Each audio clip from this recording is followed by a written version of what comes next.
오늘은 예수 안에서 걸어라 한 말씀의 제목을 가지고 말씀을 나누려고 합니다. 예수 안에 걷다, 신앙생활 얘기하는 거예요. 신앙생활을 어떻게 하면 잘할 수 있겠나, 어떻게 하는 걸 신앙생활을 잘 한다고 말할 수 있겠나 하는 이야기입니다. 골로새서가 이런 기초적인 이야기들에 집중하고 있습니다. 복음을 설명하려고 했고, 또 설명해 주신 복음 안에 잘 건강하게 세워져 가는 것, 그렇게 하려면 어떻게 해야 되는가에 대한 이야기가 골로새서에 기록이 되어져 있어요. 그 말씀을 따라서 오늘은 우리가 하는 거, 우리가 지금 이 수요일 날 불편한 중에도 예배하려고 하고, 불편한 중에도 마스크를 써가면서까지 모이려고 하고, 모이지 못한 것이 아쉽다고 느껴지는 이 믿음의 일들을 이왕 하는 거 잘 했으면 좋겠는데,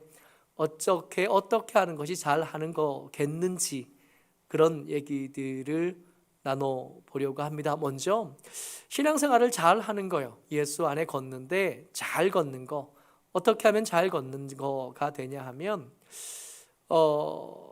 순종이 잘하는 비결이 됩니다.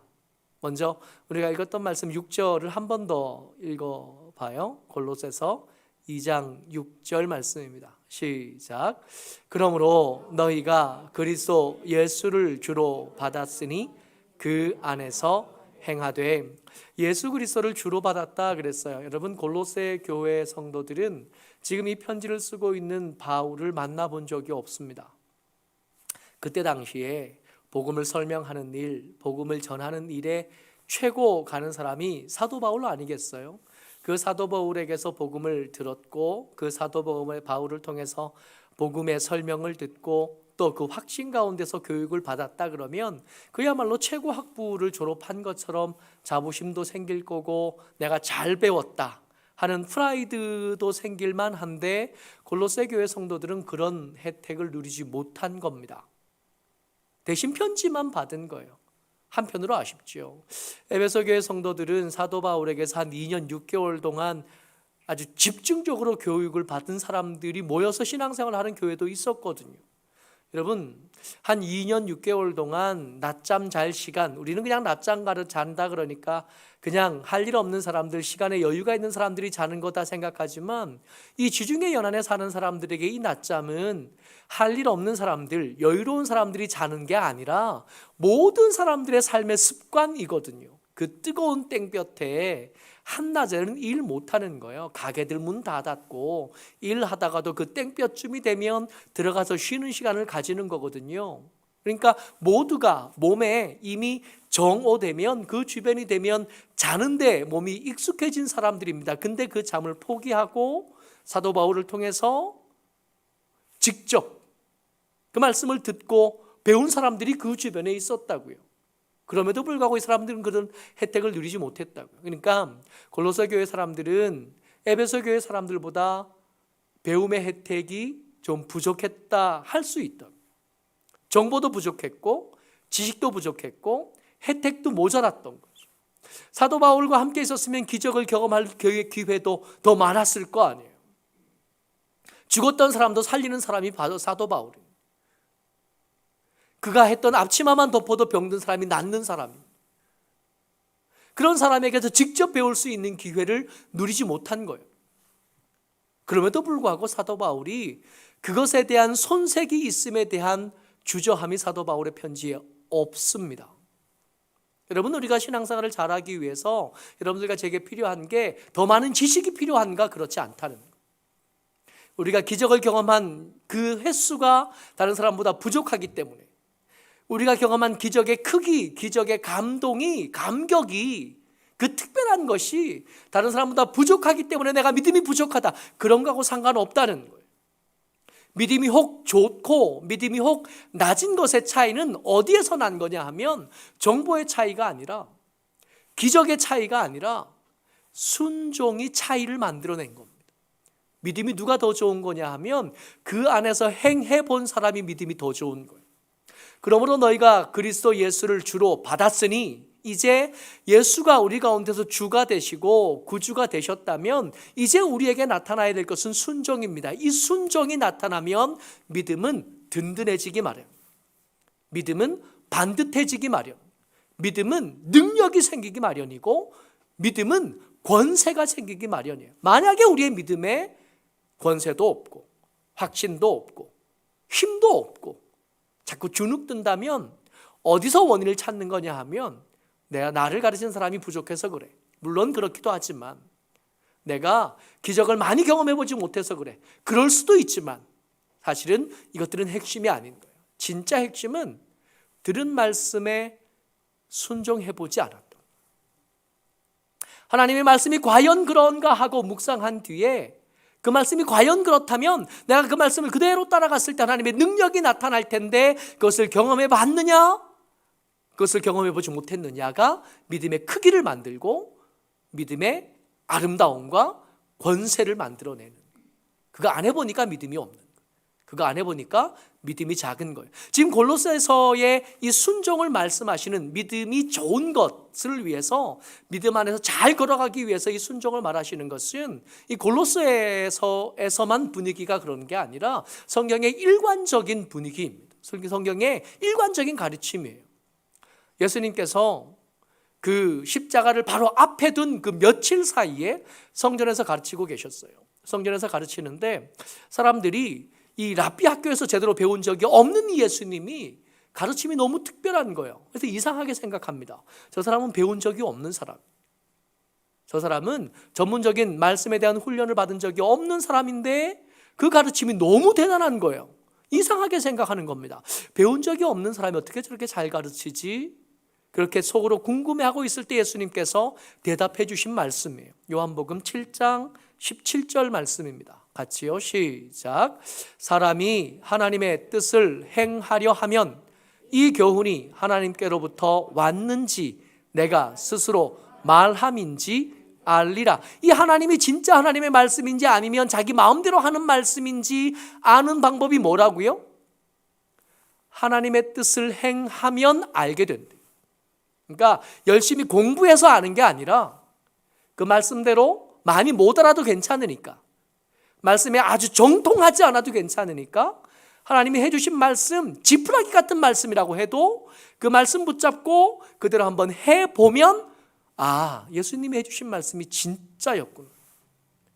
그 말씀이 살아있고 그 말씀이 운동력이 있고 그 말씀이 다른 어떤 칼보다 날카로워서 그 관절과 골수를 찔러서 쪼개기까지 할 만큼 진짜 살아있는 말씀이구나. 어떻게 아냐 하면 많은 이야기를 들어보고 아는 게 아니라 한번 살아보고 아는 거예요. 기도하라고 말씀하시면 잘 모르겠는데, 어떻게 기도해야 되는지 잘 모르겠는데 일단 기도하기를 시도해보면 아, 이게 진짜구나 알 수 있다는 거예요. 하나님이 말씀하신 대로 살아보려고 몸부림쳐보면 그 말씀이 얼마나 능력이 있는지, 그 말씀이 얼마나 세심하게 우리를 배려하고 계시는지, 그 말씀이 얼마나 강력한 힘으로 나를 지키고 계시는지를 알 수 있게 된다는 거예요. 우리가 머리가 나빠서 예수를 잘 못 믿는 게 아니에요. 우리가 충분히 논리적인 사고를 할 줄 몰라서 예수를 잘 못 믿는 게 아니에요. 그러고 보면 우리의 믿음의 선배들 한번 생각해 보자고요. 우리 어머니의 믿음, 우리의 조상들의 믿음을 한번 생각해 보자고요. 당장 이 골로새 교회 성도들을 한번 생각해 보자고요. 정보에 비해서 비교 하위에 있던 사람들인데 그 비교 하위가 믿음의 하위를 나타내는 게 아니었다는 거예요. 시골에 한글도 제대로 모르던 할머니 권사님들이 믿음이 얼마나 든든한지 여러 분 만나보면서 우리가 알았잖아요. 저들이 우리보다 똑똑해서 예수를 잘 믿은 게 아니에요. 저들이 우리보다 훌륭한 사람이라서 믿음의 심지가 굳었던 게 아니에요. 말씀들을 한번 살아본 겁니다. 말씀하시는 대로 한번 순종해 본 거예요. 그랬더니 아, 이게 진짜인 줄 알겠는 거예요. 그래서 하나하나 걷다 보니까 예수 안에 걷는 일, 예수 안에 행하는 일이 그 몸에 있기 시작하고 말에 있기 시작하고 표정에 익숙해지기 시작합니다. 그러면 믿음이 좋아지는 겁니다. 가방끈 짧은 거하고 상관없고요. 은사에 많고 적음이 상관없고요. 은사가 많은 것, 상관없습니다. 은사는 하나님께서 쓰실만 하니까 주셨을 거고 선물이니까, 그게 내가 부족하다는 것은 하나님이 선택하신 거예요. 내가 잘못한 게 아니에요. 그러니까 상관없는 거예요.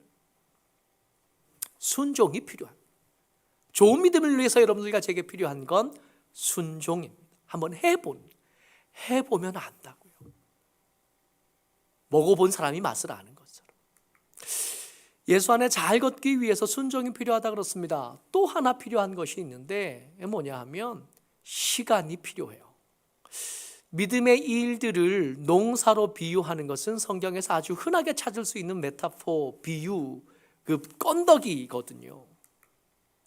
2장 7절 말씀 읽어봅니다. 시작. 그 안에 뿌리를 박으며 세움을 받아 교훈을 받은 대로 믿음에 굳게 서서 감사함을 넘치게 하라. 2장 7절 말씀에서 두 가지를 볼 건데, 먼저 볼 것은 뿌리를 박다, 뿌리를 내리다예요. 여러분, 뿌리를 내리는데 가장 필요한 것은 물이기보다 시간입니다. 어떤 식물들은요, 물이 없는 데서도 잘 자라요.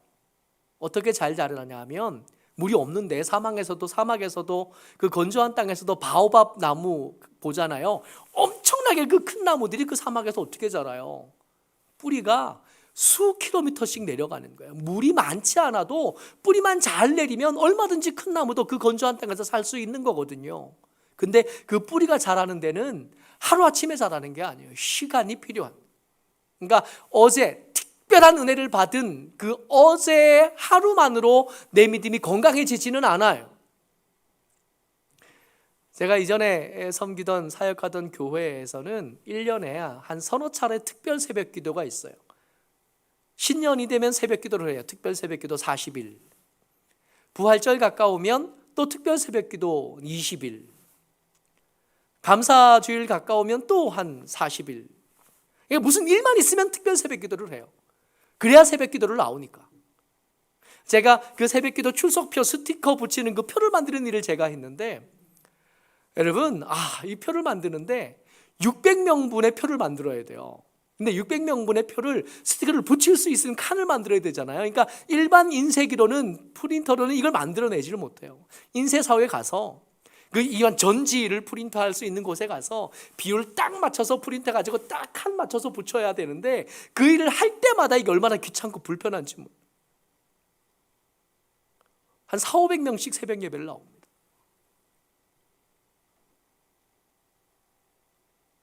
(40일이) 딱 그 다음날 끝난 다음에 다시 50명으로 줄어요. 특별 새벽 기도가 끝나면 새벽 기도 안 나와요. 새벽잠 없는 할머니들만 나와서 앉아 계십니다. 그러다가 특별 새벽 기도가 시작하면 다시 한 300명, 400명이 나옵니다. 갈등이 참 많이 생기는 거예요. 이거 제대로 하고 있는 거 맞나? 특별한 은사를 경험하고 특별한 은혜를 경험하는 때가 있습니다. 부흥회 같은 경우. 또 그 교회가 부흥회도 자주 해요. 부흥회 할 때마다 방송실에 앉아서 고민 진짜 많이 했어요. 이 마이크를 끌까? 방송실에 앉아서. 마이크를, 앰프를 콱 꺼버리고 사고 났습니다. 그러고 싶은 생각이 참 많이 들어요. 헌금도 많이 하시고, 평소에 예배 잘 안 나오시던 분도 그 부흥회 되면 예배 드리러 오시는 분들도 계시네. 그 부흥회 끝나면 다시 원래대로 돌아가요. 특별 새벽도 끝나면 다시 원래대로 돌아가시네. 믿음은 이벤트로 만들어지지 않습니다. 특식 한번 잘 먹으면 내일 안 먹어도 되느냐? 그렇지 않다고요. 믿음은 내공이에요. 내공. 어제 아침에도 한 거, 오늘 아침에도 할 거, 지난달에 했었고 작년에도 했었던 거예요. 그게 내일도 할 거고 다음 달에도 할 거고 내년에도 할 거예요. 하나님 나라 가려고 우리를 불러주시는 그날까지 계속 할 거예요. 이게 믿음을 만듭니다. 이 나무에 잘 자라게 하려고 물을 막 쏟아 부으면 그게 잘 자라는 게 아니잖아요. 우리 같이 성질 급한 사람이 화분을 잘 못 키워요. 물을 안 줘서 못 키운 게 아니에요. 물을 많이 줘서 뿌리를 다 녹아내리게 만들었는 거예요. 우리 믿음이 자라는 데는 시간이 필요합니다. 조급함으로, 급함으로 뭐가 되지 않고 이벤트로 뭐가 되지 않아요. 그래서 제가 부산에 와서 특별 새벽기도 한 번도 안 했고요. 부흥회는 우리 이영인 목사님 모셔서 한 번 했어요. 내가 이영인 목사님 좋아하니까 그 목사님 불러서 같이 한 말씀을 나누고 싶어서 그렇게 했던 거예요. 이벤트로 만들어진 신앙은 우리를 건강하게 하지 못합니다.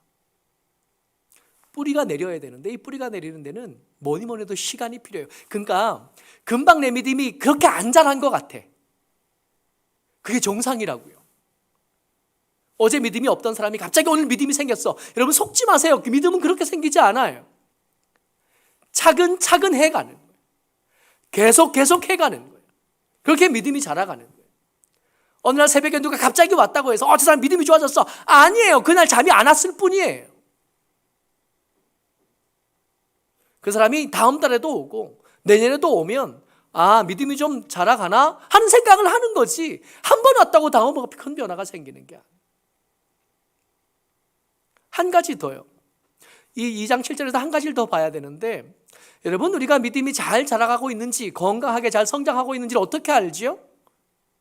요즘 우리 신속 항원 검사 집에서 때때로 한번 해보죠. 목이 좀 칼칼하다 싶으면 걱정이 돼서 코도 한번 닦고 입도 한번 입을 먼저 닦아야 되는데 입에다 한번 집어넣어서 이렇게 닦고 코도 닦아서 이렇게 해보잖아요. 거기에 한 줄 나오면 다행이다 음성이네. 2줄 나오면 아이고 큰일 났다 PCR 검사하러 가봐야겠네 뭐 그런 생각을 하잖아요. 우리 믿음은요. 우리 믿음은 어떻게 잘 성장하고 있는지 알 수 있죠. 어떻게 해야 뭘 보면 알 수 있나요? 감사함입니다. 믿음에 굳게 서서 감사를 넘치게 하라. 감사할 일들이 조금씩 많아지면 감사하다는 이야기가 내 입에서 자연스럽게 여러 번 나오기 시작하고 횟수와 빈도가 많아지면 내가 믿음이 잘 자라고 있구나 하고 알 수 있어요. 심지어는 코로나에 걸렸는데도 감사하대요. 확진이 돼서 집안에 갇혀 있는데도 감사할 일들을 생각해 보니까 한두 가지가 아니야. 낯선 일도 아니고 멀리 있는 얘기도 아니에요. 가만히 시간을 지나면서 보니까 그때 우리를 힘들게 했던 그 일들도 시간이 조금 지나서 가만히 생각해 보니까 그때 그게 최선이었다는 걸 알겠네요. 그래서 어떤 사람에게는 슬프고 힘겹고 어려운 일이었음에도 불구하고 가만히 들여다보니까 거기에 감사할 일들이 한두 가지가 아니라는 걸 알게 되는 거예요. 이걸 알게 되면 내가 예수 안에서 잘 걸어가고 있는 거구나 확인할 수 있게 되어지는 거죠. 우리가 믿음이 잘 자라고 있는지를 어떻게 믿음이 잘 자라고 있는 걸 어떻게 확인하냐 하면 내 속에 순종이 익숙해지면 그리고 느긋하게 한 번 하고 마는 게 아니라 꾸준하게 믿음의 일이 내 속에 몸에 익어가면 그리고 내 입술에 감사가 자연스럽게 이렇게 나오게 되면 내 믿음이 잘 자라고 있는 거구나 확인할 수 있게 되는 겁니다.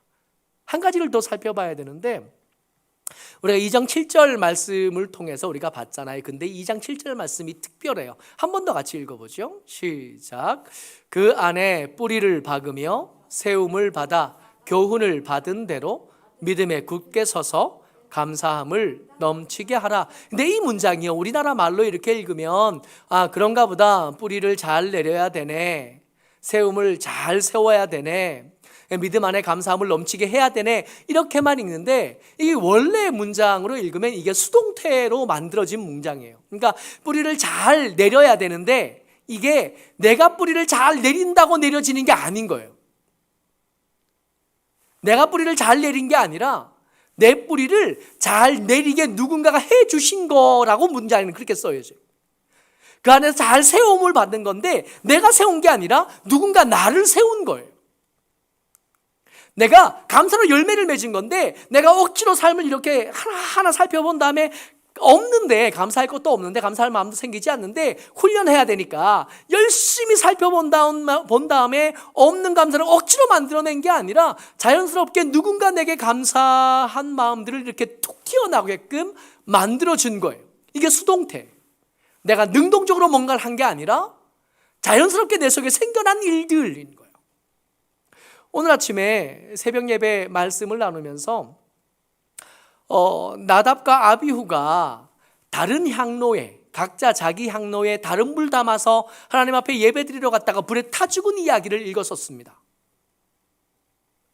근데 그 예배를 드리다가 중도에 멈춘 거 아니야. 사람들이 죽었으니까. 게다가 첫 번째 제사장들로 세워진 신출레기, 그러니까 역사상 처음 생긴 제사장 둘이 갑자기 죽은 거니까 제사가 드려지다가 뚝 멈춰진 거 아니에요. 예배 안에, 회막 안에 송장 2개가 이렇게 누워있게 된 거 아니에요. 그러니까 예배를 중간에 멈춘 거죠. 모세가 팔 걷어붙이고 나섭니다. 송장을 꺼냈어요. 송장을 꺼내고 멈춘 예배를 마무리를 해야겠으니까 마무리하기 위해서 그 뒤처리를 하다 보니까 반드시 제사장이 거룩한 데서 먹어야 될 이 순염소 고기가 안 남아있다는 걸 발견한 겁니다. 이건 태우면 안 되고 제사장들이 먹어야 되는 거거든요. 이 단순히 배부르기 위해서 먹는 게 아니라, 이 음식이 맛있어서 먹는 게 아니라, 이 제물을 드리면서 회개하고 속죄한 그 백성들의 예배하고 제물을 가지고 온 사람들의 죄를 제사장이 먹어서 감당하는 거예요. 그러니까 이거는 음식을 먹는 게 아니라 제사의 의식의 한 부분인 거예요. 지극히 거룩한 것이고 지극히 거룩한 장소에서 먹어야 되는 예배의 한 부분. 근데 이걸 안 먹은 거예요. 안 먹었을 뿐만 아니라 아무리 찾아도 없어요. 다 태워버렸대요. 원래 태우면 안 되는 거거든. 다 태우고 나니까 모세가 기가 막힌 거예요. 지금 이 둘이 죽은 것도 문제지만 중간에 멈춰진 예배가 마무리할 수 없게 되어진 것도 문제인 거예요. 아론을 불러다가 정신이 있냐 없냐 지금. 이거 먹어야 된다고 내가 말했지. 하나님께서 이거 먹어야 된다고, 이 백성들의 죄를 속죄하기 위해서 너희들이 먹어야 된다고 말하지 않았냐. 이거 다 태우면 어떡하냐. 여러분 한번 생각해 보세요. 금방 아들 둘이 죽었어요. 그러니까 아들 둘이 죽은 그 아버지한테, 형 둘이 죽은 동생 둘한테 모세가 분노를 쏟아내는 겁니다. 과하다 싶죠. 이렇게까지 해야 되나? 지금 정신이 하나도 없는 거예요. 세상에서 가장 슬픈 일 아니겠어요? 생때 같은 아들 둘이 한날에 죽었습니다. 하나님의 일을 하다가. 물론 그의 실수가 있다는 걸 알지만 그럼에도 불구하고 경고를 좀 주고 다시 할 수 있는 기회를 주면 좋으셨을 텐데 죽여버리신 거예요. 그것보다 슬픈 일이 더 어디 있겠어요? 그런 아버지한테 분노가 쏟아진 거예요. 그랬더니 아론이 그 분노한 모세에게 대답한 말이 레위기 10장 19절 말씀입니다. 같이요, 시작. 아론이 모세에게 이르되 오늘 그들이 그 속죄제와 번제를 여호와께 드렸어도 이런 일이 내게 임하였거늘 오늘 내가 속죄 제물을 먹었더라면 여호와께서 어찌 좋게 여기셨으리요.